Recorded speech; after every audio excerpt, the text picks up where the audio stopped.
नागोबाचा नवा डाव, मला पहाण फुल वहा. पतसंस्थेला चुना लावत पिंट्याची आयोजित सहकार परिषद. लुचाड भ्रष्टाचारांना परिषदेत साथ कोण देणार? काय मंत्री, अधिकारी व पाहुणे परिषदेला उपस्थित राहणार? जलसंपदा कर्मचारी सहकार पतसंस्थेमध्ये नागोबाच्या पसरलेल्या दुर्गंधीनं आधीच पतसंस्थेचे सभासद मोठ्या प्रमाणावर त्रस्त आहे. यातच स्वतः करून ठेवलेली घाण साफ करण्याऐवजी सुरळीत सुरू असलेल्या संस्थांमध्ये लुडबुड करण्याचा नागोबाचा नवा डाव दिसत आहे. आदेश जे आहे आपल्या कार्यालयाला देण्यात आले होते आणि त्याचा अध्यक्ष म्हणून आपण चौकशी अहवाल सादर केला आहेत का, आणि जर केला असेल तर 1.5 वर्ष या चौकशी अहवाल सादर करण्यासाठी का लागला? चौकशी अहवाल शासनाला सादर केलेला आहे आणि यामध्ये त्यांचे 90 मुद्दे होते आणि 6-7 वर्षाचा कालावधी होता, 7-8 वर्षाचा, त्यामुळे वेळ लागला. तो वेळ लागतो तेवढा.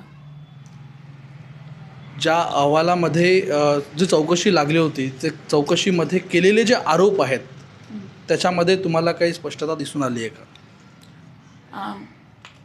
जे काही होती वस्तुस्थिती मांडलेली आहे या अहवालामध्ये, त्यामुळे त्याच्यामध्ये ते वाचल्यावर तुम्हाला माहिती पडेल काय काय आहे त्याच्यामध्ये. आणि हा अहवाल कधी सादर केला होता? मागील महिन्यात, मागच्या महिन्यात.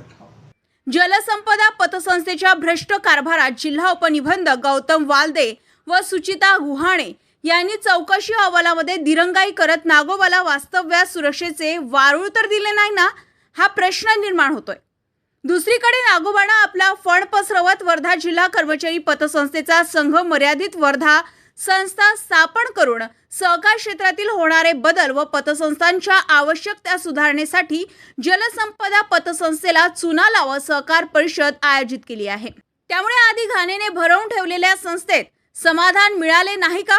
आणखी संस्थांना लुटून वाटोळे करण्यासाठी संघ निर्माण करत मला पहाण फुले वाहा म्हणीची अंमलबजावणी करणार का?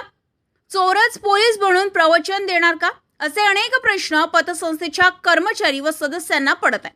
यातच अनैतिक, बेकायदेशीर आधी सचिव आता कार्यलक्षी पदावर राहून कोट्यवधीचा घोळ करणाऱ्या तसेच शासकीय नियमांना तिलांजली देणाऱ्या लुचाड पिंट्या धावडेच्या सहकार परिषदेत राज्य सरकार मंत्री व वर्धेचे पालकमंत्री पंकजी भोयर, राज्याचे सहकार क्षेत्रातील पदाधिकारी विवेक जुगाडे, संतोष पाटील, चौकशी न करता प्रकरण प्रलंबित ठेवणारे जिल्हा उपनिबंधक गौतम वालदे कार्यक्रमाला उपस्थित राहून भ्रष्टाचारांना पाठबळ देणार का?